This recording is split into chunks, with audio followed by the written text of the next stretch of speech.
In the 7 days since D-Day, there had been 1,148 Marine casualties. 145 of these killed, 20 more died of wounds, and 5 were missing.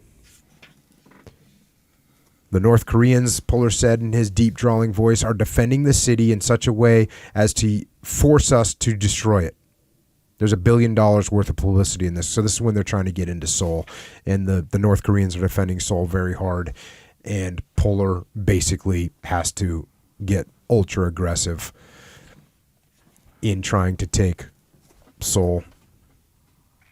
Back to the book. The fire of artillery and mortars had set the record for the Korean War. The 4 battalions of artillery had fired all shells at hand and had depleted a nearby army dump. The 4.2 mortars had fired 326 rounds, and the Big 81 650 rounds. The 50 caliber machine guns had used 120 boxes or 30,000 rounds. The night's battle had put Lieutenant Joe Fisher's item company to the test. Fisher dug in for the night on an isolated hill in the city's factory district, overlooking the roadblock which was on his left flank. From midnight to dawn, he beat off waves of attack. Fisher called for artillery at the same time. Other frontline commanders asked for help. But between barrages from the North Koreans swept up Fisher's Hill in a banzai charges urged by shrill force commanders in their rear. Item company's weapons, including machine guns, fired at top speed and bodies piled up below them. Toward the end, when the attacks weakened, the fight turned into a turkey shoot and Fisher's men slaughtered the enemy. They were glad to see the sunrise. Fisher never forgot that daybreak. I looked down the hill behind me and saw a man hurrying up towards our position. I could see that he wasn't lugging any ammunition and thought it must be an important message too hot for the radio.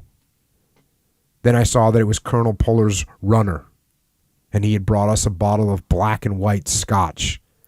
My God, were we glad to see that. It was passed down to the platoon with the most casualties, and they rationed it out to those who needed it most. We knew then that the old man was thinking of us, and in fact, never forgot us. Puller came upon Marines dug in around a barricade, taking cover from fire down the street. He walked among them with the pipe stub in his mouth. Get up, boys. Get up and go. That's the quickest way to get it over. If you're going to get it, you can get it in holes, too. The line moved. Joe Fisher saw Puller in the street. He was going along where the fire was heaviest, just like he was back in Pendleton, as if he didn't know there was a fight within miles. I couldn't express how much good it did me and my troops to see him steady like that, just puffing that pipe. It made us feel like we could do no less than he did. If there has ever been another one like him in the Marine Corps, I never saw him in my day. Bill Faringo, the veteran who is the field sergeant major, had a glimpse of the colonel. It was like going through hell passing down that Seoul street. And who should we pass in the middle of it but Chesty?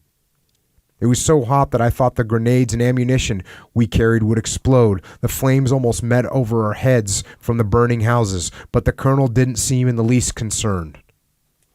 It gave us an extra push.